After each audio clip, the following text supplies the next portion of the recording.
This just in. A mob storehouse was recently hit last night. The victimized group was none other than the notorious Ace Gang. The next morning, Adam walked into the main part of the lair. Kathy sat at the computer watching the local news. It must be her day off, Adam thought as he walked over. The black suit slid a shirt over his bare upper body. He thought.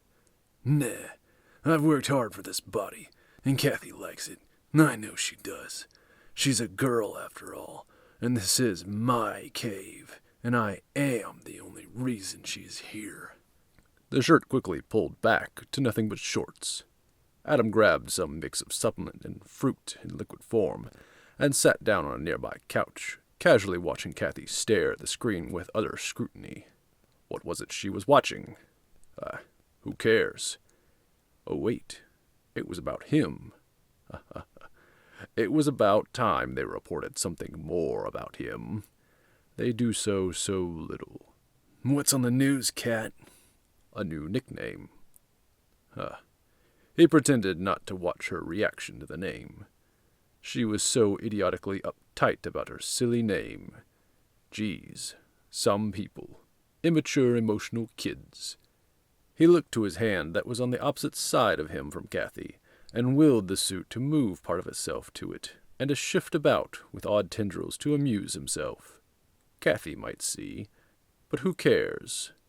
He'd make it stop when she looked away. It was like opening your mouth with food in it to someone, then closing it as they look.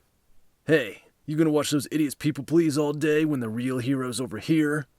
He took another sip of his liquid breakfast. It was good to be the king. Kathy turned to face him. Where were you last night? She questioned, taking no notice of his appearance. Adam scoffed, and gestured to the screen. Obviously, I was taking out the Ace Gang. Where were you, princess? Watching TV? She disregarded his rudeness. What happened at the grocery store? I did what I had to. You didn't have to hang a man from the ceiling. He asked for it. Oh.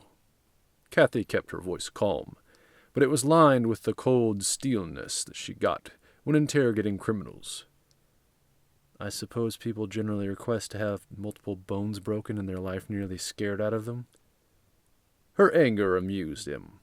I got what I needed. We bugged those men 2 nights ago. You had no reason to attack them. Do you have any idea how long it took Night Shadow to convince the press that you weren't to blame? At this, Adam looked back to the television. Irritation flared as he realized the reporter was saying last night's event was a random attack by a rival gang. Your bugs are slow. I needed some action. I found their hideout. You should be thanking me. Whatever happened to you favoring the calm nights? Kathy asked, absently, as she switched off the TV and picked up the folded newspaper on the desk. People change, kiddo. That's life. Another K name. She must be furious right now. She resisted the urge to say exactly what she was thinking. Kiddo? Jerk. He was only 2 years her senior, and right now he wasn't acting very mature. Keeping her cool, she got up from the desk and walked to the door. Where are you going? Adam said as she passed. He was enjoying watching her fume. To talk to Night Shadow, she answered. Those guys are going to be ramping up their security thanks to you. I'll just break through it, he said under his breath, whilst clenching a fist. The suit started to wrap itself around his hidden arm again. Kathy sighed. You've done enough. She tossed the newspaper onto his lap. Put some clothes on. Sure. I'll put some clothes on. The black suit pulled itself over his face as a mask as she turned the corner, unaware. Night Shadow paced around the room. Are you sure, Kathy? Positive, Kathy said as she pored over the psychology books on the table. Adam's whole personality is changing, and the suit is the only thing new.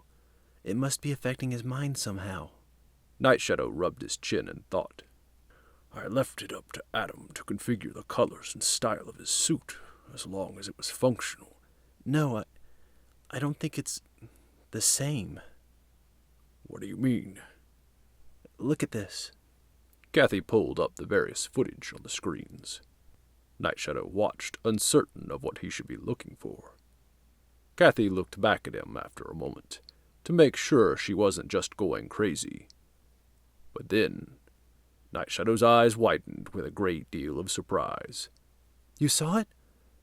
Kathy, you should have told me about this earlier. I had to be sure it wasn't just me. What is it that he's wearing? Is it a thing? I don't know. Kathy had to admit, realizing she hadn't even thought of the idea that it may be alive. Night Shadow suddenly marched over to the glass cases with various outfits on mannequins. His suit is gone. Did he wear it tonight? I don't know, Kathy admitted. Check the camera logs. They did. They quickly found Adam taking most of his equipment and getting dressed in his room. They quickly barged in. Everything was dark. Search everywhere, Shadow Knight authorized. Kathy started milling about with concern on her face. Night Shadow with barely veiled concern on his. Kathy felt wrong about all of this. She was invading all of her partner's privacy. But it was for his good, wasn't it? Then she saw it. A glove. A boot, Night Shadow echoed.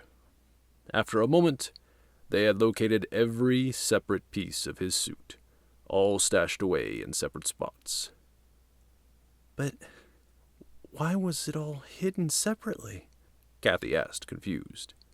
So that if any one piece was found, it could be explained away, Night Shadow realized slowly. But why? Kathy asked aloud. I don't know. Maybe he knows on some level it's wrong. But whatever it is, if it's really doing what you say and what I've seen, then we need to confront him about it. Maybe he can help us. Who? Adam? Yes. What better ally do we have on our side in this than him? We won't get anywhere until he wants to help anyway. We must bring it up to him. He deserves that much. They both looked upon the laid-out suit on the bed, empty of its owner. Hrax walked through his private warehouse laboratory with aides updating him. Suddenly, a scream echoed from the other end. He and the others spun toward it. They all ran in that direction. A shadow suddenly stood not too far behind where they were just looking. The two aides suddenly fell to the floor and dragged back, also screaming in terror. Hrax spun to see where they went. He looked up and saw them dangling from the ceiling. What the? Hrax, you're taking life way too seriously. Hrax spun once more, this time back again towards the first scream. The shadow stood atop many a stacked crate, staring down at the criminal. Hrax found he soon couldn't hold the stare. It was oddly fitting, though inappropriately so. Why don't you come down here, and I'll show you just how serious I can be. And to his surprise, the black-clad man did. He leapt right down, not even breaking his fall with other crates. A moment of stun left Hrax defenseless for a moment too much. 2 feet to the face, and he was staggering backwards. A kick to his gut doubled him over, and a spin kick threatened to put him under. Hrax, seeing stars, scrambled in his pocket for his phone. Looking for this? The black-clad man held a phone. He stared in stunned rage, then cried out, Intruder! Warehouse! Then he stood and sprinted toward a hallway. The shadow sprinted after him, overtook him, and leapt into a kick that sent the man into the double doors, and blasted him into the hallway he was heading towards. After you, the shadow mocked.